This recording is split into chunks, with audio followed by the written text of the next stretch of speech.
Russian drones are consistently hitting infrastructure targets and crushing the morale in Ukraine. They are now forcing Kyiv to pull back its US-provided Abrams battle tanks. The Russian drones have made it difficult for the tanks to operate without detection. The US sent 31 Abrams to Ukraine in January last year after an aggressive campaign by Kyiv. US also trained Ukrainians at a base in Germany on maintaining and operating them.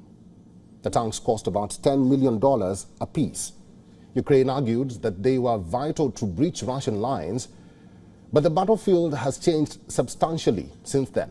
Russian surveillance drones and hunter-killer drones have made it difficult for Ukraine to protect the tanks. The Russian drones detect the Abrams tanks and other armored vehicles, neutralizing their potential that Ukraine was banking on.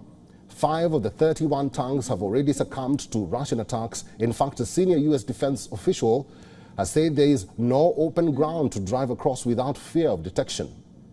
The tanks have thereby been moved from the front lines. The US will now work with the Ukrainians to reset the tactics.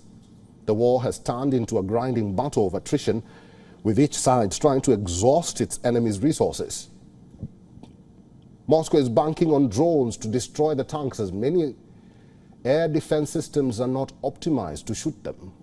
The drones have also allowed Russia to avoid putting sophisticated aircraft and pilots at risk and save their expensive, long-range precision missiles.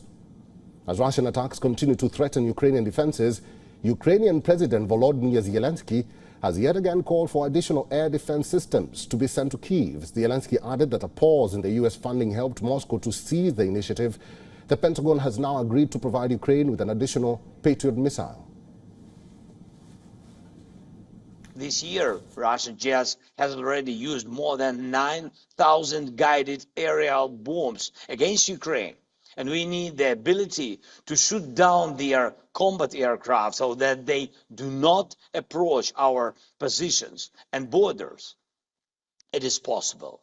It is just as possible as giving protection to the cities of Ukraine from Russian rockets.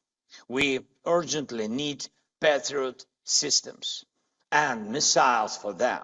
This is what can and should save lives right now. Meanwhile, Moscow is targeting Ukraine's energy infrastructure. According to Russia, its troops have attacked Ukraine's railways to disrupt military supplies.